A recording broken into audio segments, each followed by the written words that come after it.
Hello, আজকের mini ভ্লগে আপনাদের স্বাগত। আমরা আজ গিয়েছিলাম সেন্ট্রাল লাইব্রেরি।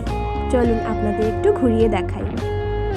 ওখানে গিয়ে সাইন করে নিলাম, তারপর আমাদের কিছু বই নেওয়ার ছিল, সেগুলো একটু খুঁজলাম।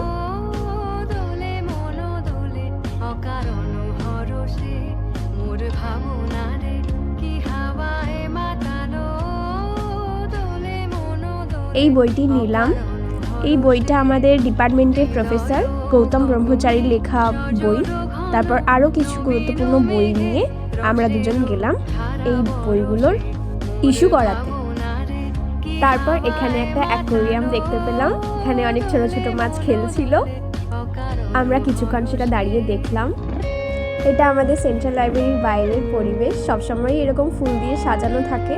তারপরে দেখলাম কিছু পুলিশ এসেছে পৌষ মেলার জন্য, আর পৌষ মেলার ব্লগে কিন্তু অবশ্যই দেখা হচ্ছে। টাটা।